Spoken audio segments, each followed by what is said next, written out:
Sponsored by the James Madison Council and the Institute of Museum and Library Services and the National Endowment for the Humanities.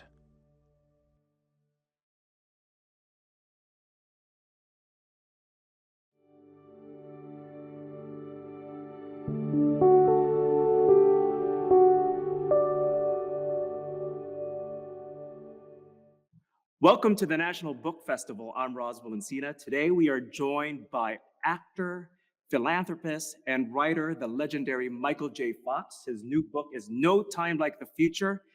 And welcome, Michael J. Fox, to the National Book Festival. How are you? I'm fine, Roswell. Thank you. How are you? I'm doing great.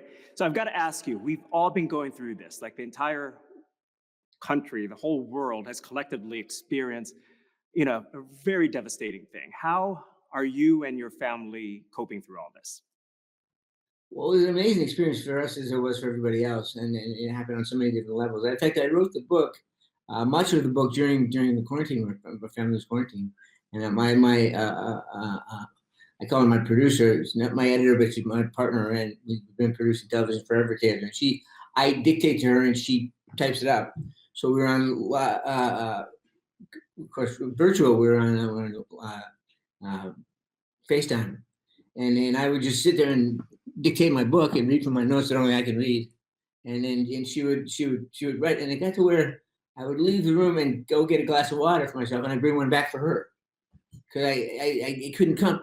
Like she was in this box, but she was in the room with me, and it came that way with everybody in my life. My mother, who's in Canada, just people existing in other realities, and it takes some getting used to. But it was an interesting time because I was writing such a personal memoir at a time when my concerns were global. In my other world, my concerns were global, but my concerns professionally were very, very personal. And I think that one colored the other. The experiences intermingled. But my family and I were in quarantine, took shelter for months, and it was really an amazing time. We did a lot of reading, we did a lot of talking, we did a lot of eating, we did a lot of sharing, and it was really a real privilege. And all the time we were aware of what it was for other people and what they were experiencing. People saying goodbye in hallways and never seeing loved ones again. And it was a difficult time for the country, but I think we're coming through it. Yeah, I know you've written several books through the course of your career. Why did you decide this book at this time? This book just kind of happened. I was going to write a book about golf. I thought I'd write a book about golf because golf gave me a nice kind of second wind in terms of socially and athletically, and just a nice thing for that point in my life. And so I was writing this book about golf. I was making notes about it, but my notes tend to go off golf, and they start to go off in other areas. About Parkinson's, because I was going to try to do this Venn diagram of golf and Parkinson's, and they both suck and they both are really hard, and so it started to go that way. Then I got this spinal thing and a tumor on my spine, and I had that operated on. Then it broke my arm, and in the recovery from that spinal, I had to learn to walk again, and I fell and hurt myself, and I found my optimism, my much valued optimism, leaving the scene quickly. I mean, just vacating me. I'm out of the lemonade business. It just really reached a dark point for me, and as I experienced it, I came through it with a lot of lessons learned from Gus, my dog, and my father-in-law. Not necessarily in that order, but so many people in my life: my wife Tracy, my kids, my friends. I saw something that we'll get to it eventually in the conversation, but that with gratitude, optimism becomes sustainable. I just got that. It just came to me, and I said, "That's what it is. You can get through anything if you find gratitude. If you find something to be grateful for." I know that was your advice from your father-in-law when he said that. How much did that sustain you and your family through this past year? A lot because I really started to see it. I mean, it wasn't just the words. It was like I could see my gratitude, and I could see something I often remark one of my children would make, children are all grown up, but some remark they make, and I just go, wow, that's amazing. I mean, it's like, it's a shame that the stuff in Minneapolis that happened in the middle of the COVID. They were it's such profound pronouncements about it, in the expressions of their solidarity and their concern, and I was just like, wow, I hate that this is happening, but I love that it's bringing this out in my kids, and bringing this out among their friends, and it's just an interesting time, because for every rock, you turn it and see the sun on the other side. It could be gold on the other side. It's just, and we have to especially think that way now, because it's so easy to make a negative choice, to make a negative turn, and we really need to make positive, forthright, forward steps. And I know you mentioned it earlier. A lot of people are familiar with the term, when life gives you lemons, you make lemonade. At the very beginning of the book, you said, I'm out of the lemonade business. I mean, if you can't sustain, being optimistic and positive, how are the rest of us mere mortals able to go through the rest of this? So, Well, sorry, go ahead. no, I was going to ask you, what's your advice to everyone who are still suffering or are languishing as we get to the other side of this pandemic? Well, I would say, whether it has to do with the pandemic or whether it has to do with the ancillary side issues that come, employment issues or family issues or any education issues, it's just that, it sounds really trite, but I don't mean to be glib, but accept it. Accept. See what it is. Look at what it is. Don't be afraid to look at it, and don't be afraid to look at all the nasty corners of it, and all the stuff that's there. But don't look at what's not there, and don't look at what's there. It doesn't take up all your life. It doesn't take up all your space. There's still room for you to thrive on the edges, and you can, and eventually that'll shrink the central problem. It's just holding on to that. Holding on to it, like I said, you be grateful. You be grateful. You may not like your working conditions, but you're grateful you have a job, and then you can run it from there. Or you may not like teaching your kids over the computer, but you're grateful that they're still in school and in some fashion. So I mean, it's all. My position, or my circumstance when I got that loan, I said that about lemonade, and I said a lot of other things. I was sitting under the phone on the wall in my kitchen with a shattered arm. I shattered my humerus. It was all torn up and useless. And I'm waiting for the ambulance. And I called my assistant, and she called an ambulance. And so I had this time, and it was kind of like the young what am I saying? The young student under the Bodhi tree, Thinking, I was on the kitchen floor, slumped under a phone with a broken arm, and I just said, who am I to tell people to be optimistic? Well, I'm miserable right now. I'm really angry, and I'm frustrated at myself, and I'm angry. And not angry at anybody. I'm angry at me for letting this happen. And the Parkinson's wasn't my fault. I couldn't do anything about that. The spinal tumor wasn't my fault, but the falling was my fault, because I was not careful. And then by not being careful, I was not being respectful to my doctors and my healthcare people that helped me. So my family that stuck by me through my rehabilitation and my friends, and I just felt I'd let them all down. And I thought I'd let the Parkinson's community down, because I'm telling them to chin up and it'll all be okay, and it's forward to the cure. And here I am whining and mewling on the floor of my kitchen. So that was the low point. But and it's okay to go there. I mean, that's what I learned. So it's good to go there. It's good to go to that low point and really look around and get help if you need it and find answers to your questions. But what you can't do is run away from it. You can't, then it doesn't happen. You have an amazing support system between your wife, your kids, your in-laws, your friends, your golfing buddies, and your dog Gus. On behalf of the Library of Congress, we want to send our condolences to you and your family regarding Gus. How big did Gus play, your family play, in bringing you back up? But Gus was my son went to college in it was the year that President Obama was elected, 2008. And he and I was left. I always joke. I had my 3 daughters and my wife. I was drowning in a sea of estrogen.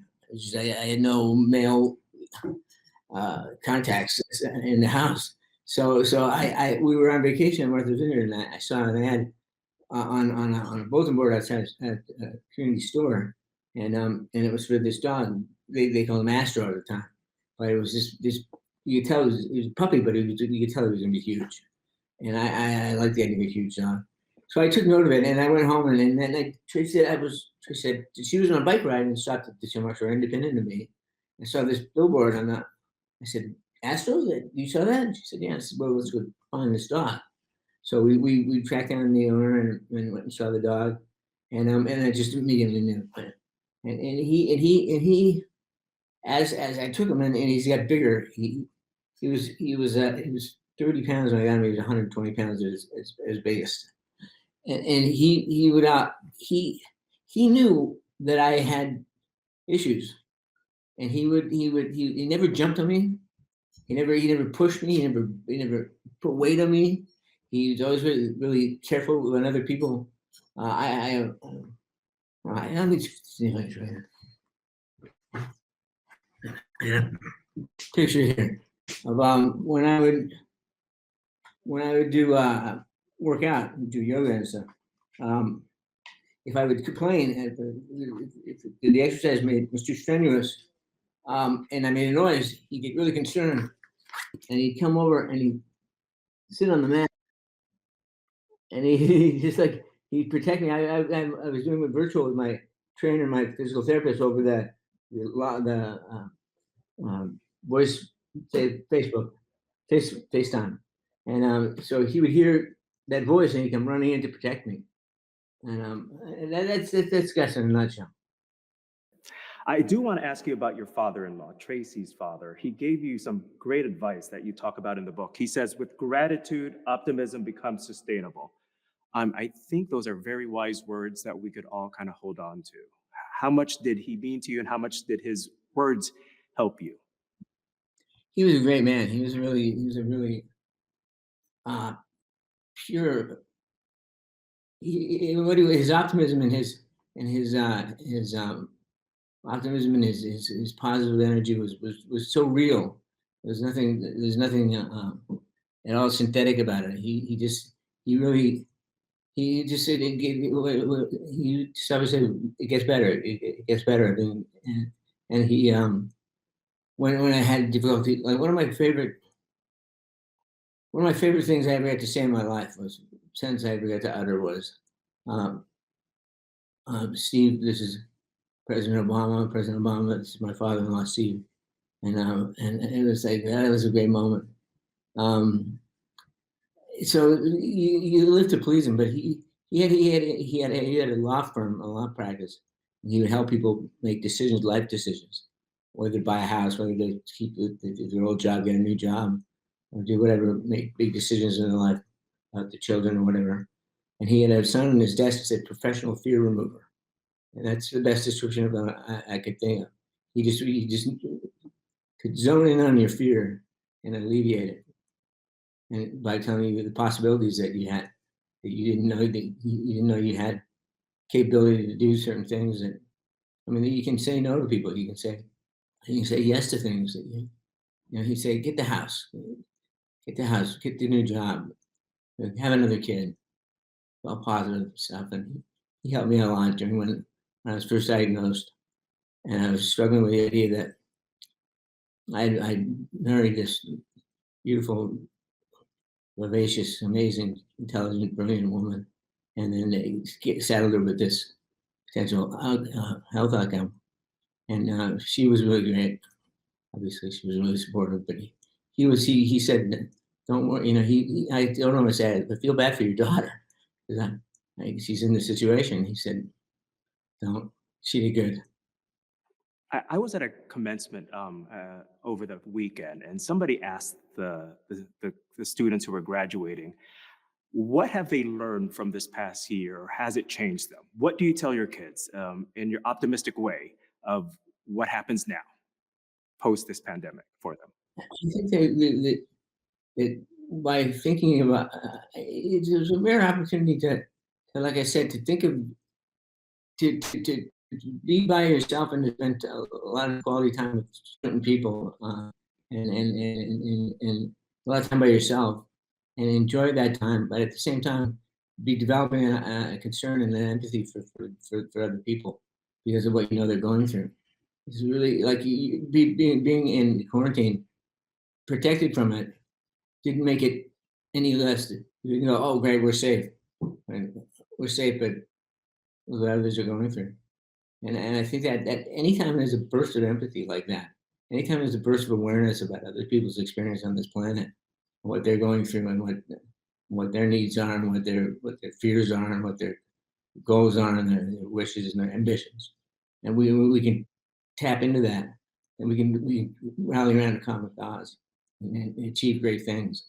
It's so the thing about this country is it's just we're so on the cusp of greatness and on the cusp of disaster at the same time. And you just know if you're a positive person and an optimistic person like me, you just know just take that one thing and just push us over the line, and our lives will be so much easier and safer and more what we want them to be. It goes well with what you wrote in your book. You say that, can you be an optimist and a realist at the same time? Have you found the answer to that? Can we? Yeah, you can be a realist and an optimist at the same time. In fact, I think it requires being a realist to be an optimist. You have to look at what the ground is around you. You have to be real about it and say these facts are non disputable. These are the realities as we see them. So we approach that reality with respect for it and respect for that it's the truth, and then we can act on it, and we can see. I always picture it as a block of there's room around it. There's room around any problem, and in that room, in that margin, you can find answers. I'm a child of the 80s. I grew up watching you on Family Ties, grew up watching the Back to the Future movies. So your legacy in cinema is clearly cemented. Here at the Library of Congress, we added Back to the Future to the National Film Registry a couple years ago, and every year we show films on the lawn, and Back to the Future is probably one of the most requested films. Till this day, why do you think that those films, especially Back to the Future, still resonate? And what would you like to tell the fans of the film out there? Well, I think of it in terms of it's funny. I just thought of when you said that people sit on the lawn and watch the movies. Is that what you said? Yes. And then there's a song by James Taylor that for a lot of reasons I relate to. It's called "That's Why I'm Here," and he says that fortune and fame is a curious game. Perfect strangers call you by name, pay good money to hear fire and rain again and again and again. Somewhere like summer coming back every year, got their baby, got their pancake, got their bucket of beer. I break into a grin from ear to ear because that's why I'm here. And I just feel that it's just such a privilege to be a part of people's lives you don't know, and to inform transitions in their lives, whether it's to television or film or whatever. Back to the Future is like when I was a kid in Canada, we had like two channels, and you got what you got on the TV. But every year around Christmas time, they showed The Wizard of Oz, and I'd watch it every year. And we had black and white TV, so I never had to transition. That was lost on me. But I love the Flying Monkeys, and I was having a conversation with someone about Back to the Future and how transgenerational it is, and how young kids love it and old people love it, and it's one of those movies that struck a chord. And I say, yeah, I just realized I'm now a flying monkey. Now, we know that your film and TV legacy is clearly cemented, but I should say that one of your biggest legacies is the Michael J. Fox Foundation. You've raised more than $1 billion for Parkinson's research. Do the people that you meet through the foundation motivate you, inspire you? I know people like Jimmy Choi that you mentioned in the book, and just some everyday people that you could meet on the street, like at the Cinnabon, at a rest stop. Yeah, it's amazing to feel connected to people that you don't know. It's like I said, the line, curious game, people, perfect strangers call you by name. They're sincere in their approach, and people I've never had nasty people to me. I've just been lucky. I've always had people be very nice to me. Um, I think that with the foundation, it originally started out that I wanted to focus on research, and I felt that I talked to a lot of scientists, and I was at a pivot point in my life where I was deciding whether to start to grind out my career a little longer, or get right to work on the foundation's work and promote science. So I decided to focus on science, and we figured, talking to scientists, that the science was ahead of the money. That if we could really raise the funds, that it could be immediately funneled to worthwhile uh, uh, projects. And that happened, and then we got a good start. We kind of, it was a broken system, and we found ways to circumvent problems and correct other problems, and create a good relationship with science community, and with pharma and all that stuff.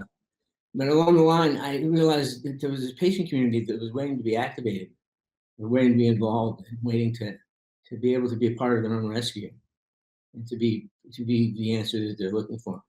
And they got involved with clinical trials, and we got involved in collecting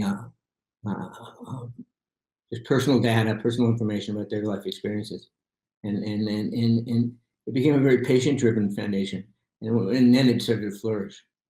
And because when I first disclosed that I had Parkinson's, it was considered pretty much an old person's disease, and so therefore, because those people weren't necessarily vibrant and active in the community on a daily basis, we didn't see it, we didn't know much about it. So I kind of, in an unbidden way, became someone who could be an example of the fact that it affected a younger population, and that we had the time and the energy to facilitate either good therapies or possibly cure. So it exploded into a patient movement. And Jimmy Choi, who you mentioned, American Ninja, he's an amazing guy, and he's an example of never quit, never give up, and he's going to be part of the answer. You say in your book, if you don't take risks, there's no room for luck. Do you think your optimism helps you carry you through making tough decisions, whether it's your career or medical decisions? Yeah, I think you just I always feel that well, one thing is I think I'm a good judge of people, of doctors, of people that involved in the foundation, or people that become available to me to work with. And I've been really lucky, again, with some people, some directors that maybe others wouldn't consider, that I thought were great, and it turned out great. And without the risk, you don't get the luck.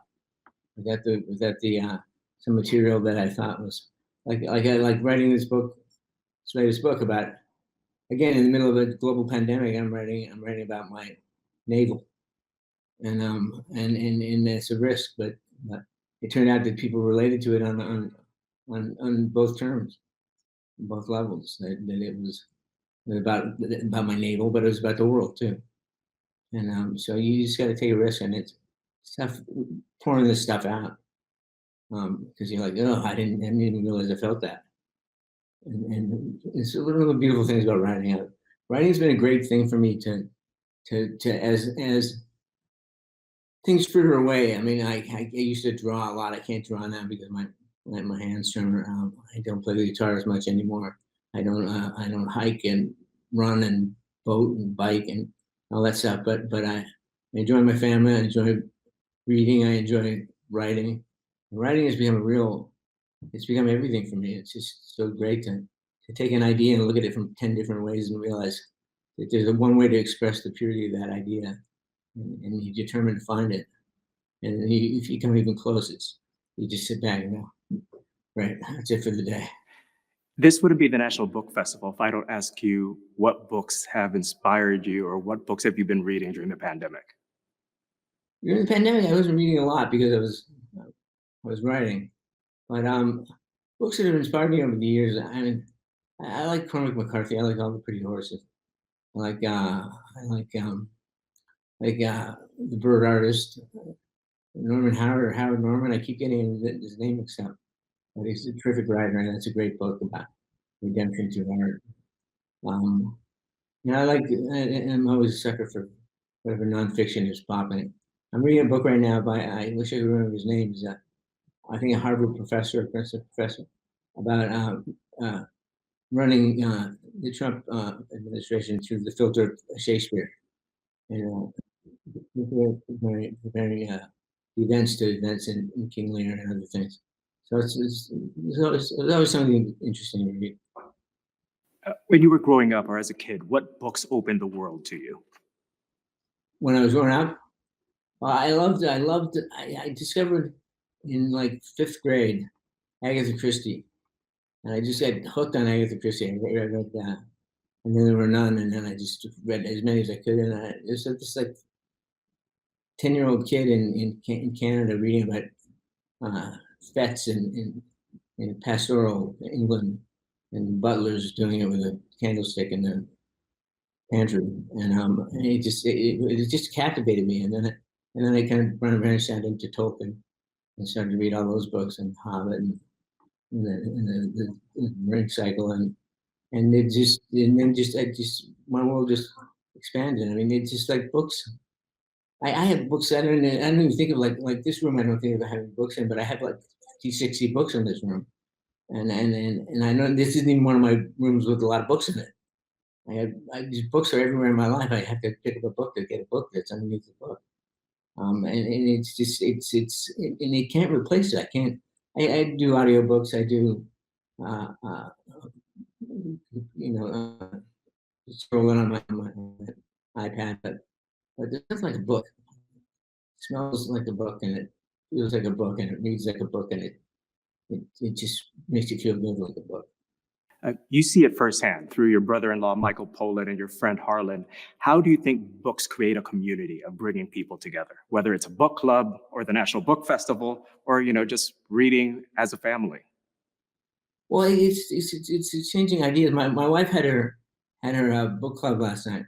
It was the first time in a year and a half that they actually got together. They were able to sit across from each other and drink their wine and talk about their books. And it was like she was talking about it. There was a look in her face, just like this was a great thing.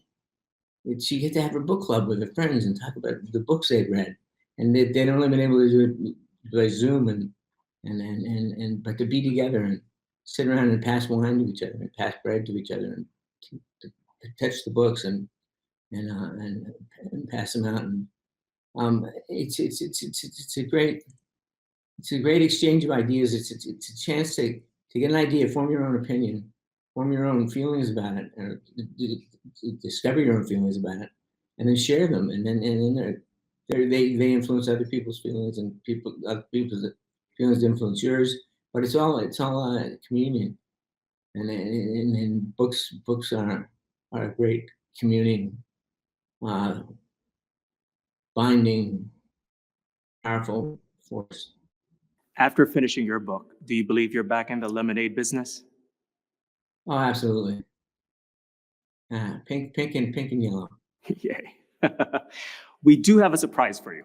You were talking about earlier about some of your doctors. So I am lucky enough that I have some good friends at Johns Hopkins Hospital in Baltimore. So I have a short video from someone who literally has your back. Let's look at this video. Oh my God, this is amazing. Michael, I want to congratulate you on an absolutely amazing book. And as an American icon, you have given so many people hope and joy in their lives. And I think the message is quite clear. There is no time like the future. I wish you the best and look forward to seeing you soon. He's a good guy. That is not Dr. Nicholas Theodore, who operated on your spine in Baltimore. How do you feel seeing him today? He was like I was talking about, like when you meet people and you just know the right person. I was talking to him. We were going through the mess that was my spine and my situation and diary was really, and he was going through what he could do and what he couldn't do and what could be fixed and what couldn't be fixed. And then we were talking about the fact that other surgeons weren't willing to take it on. He was willing to take it on. And he said, well, I understand where they're coming from, though. He said, who wants to be wanting to put Michael Fox in a wheelchair? And I said, I love that you said that. And it just, I knew that second, like he just got it. He got that it was real, that this was not a make believe thing. This was a real, it meant that I was going to go through and he was going to get me through. And he immediately instilled trust in me that he would get me through it. And he did. And we've been good friends and followed up ever since. He's a good man. But he was reading all his bits. And when I first saw a photograph of him reading the book, I thought here's a book for my surgeon reading about my surgeon. He circled the bits. He circled his bits. I want to end it by saying, I know you've got a birthday coming up in a couple weeks. Happy birthday from everyone here in Washington. And I wanted to, if you had to go back and tell your, 20-something self, what advice would you give them? Slow down and just enjoy. I was racing around so much when I was younger, and things happen for a reason. I don't necessarily say it's all planned out, but there's stuff to be learned from everything, and there's additions on the other end of every subtraction. With every subtraction, you gain something. It fills that space, and if you're a cautious steward of it, you can fill it with really good stuff. And so when I was a kid, I would fill it with parties and alcohol and fame and all that stuff. And now it's like family and love and just pleasure, bliss. Well, we are blessed to have you today, Michael. The book is No Time Like the Future. Welcome to the National Book Festival. We hope to see you soon. You and your family have an open invitation to come here to the Library of Congress. Oh, yeah, we'll take you up on it. Can't wait. Thank you so much. Thank you. We hope you've enjoyed this conversation. And now we'd like you to hear more from the library's own experts on this topic. Welcome to the Library of Congress. My name is Kelly Chisholm, and I am a moving image archivist in the National Audiovisual Conservation Center at the Library of Congress. The National Audiovisual Conservation Center's Packard campus, where I work, is located in Culpeper, Virginia, and it houses the moving image section, the recorded sound section, and 3 preservation laboratories for film, video, and audio materials. The campus houses nearly 9 million items in total, over 3.5 million recorded sound elements that range from wax cylinders created in 1900 to newly released podcasts, and almost 2 million moving image items that come from the 80-year history of television, the 40-year history of home video games, and the over 120-year history of motion pictures. I have one of those items from motion picture history with me today, a 35mm film print of the 1985 movie Back to the Future, directed by Robert Zemeckis and starring National Book Festival featured author Michael J. Fox. This print was donated to the collection by Universal Pictures to commemorate the addition of this film to the National Film Registry in 2007. The National Film Registry selects 25 films each year, showcasing the range and diversity of American film heritage to increase awareness for its preservation. On the surface, a science fiction comedy, it manages to comment on nostalgia, generation gaps, family folklore, and growing up. And in the center of that movie is Marty McFly, a teenage everyman thrust into an unbelievable situation and played with warmth and humor by Michael J. Fox. It's hard to underestimate the impact this film has had on the generation of children that grew up with it, many of whom are now parents and showing it to their own children. Phrases like, "Great Scott," 88 miles per hour, and "You built a time machine out of a DeLorean?" are a part of the American cultural lexicon. They are also phrases that resonate in my head for a very particular reason. When I was in high school in the mid-90s, my very creative and enterprising friend Rob Jeffers made his own remix version of Back to the Future, none too small a feat in the mid-1990s. The result, which we watched on a particularly long bus ride for marching band, was silly and haunting and funny, and it was the kind of thing that someone would only do with a movie that everyone already knew so well, that you wanted to remix it to see what else you could discover within. Back to the Future was so ubiquitous and beloved in my own childhood that Marty McFly saying, "You built a time machine out of a DeLorean?" echoes in my brain to this day, just as it echoed over Rob Jeffers' remixed version of the movie that he showed a bus full of teenagers 25 years ago. Back to the Future is one of 800 films on the National Film Registry, chosen for their contributions to American film heritage. You can find out more about the Film Registry on the Library of Congress website, loc.gov. On the library website, you can also find the National Screening Room and the National Jukebox, which makes some of those 9 million items from the moving image and recorded sound collections accessible online.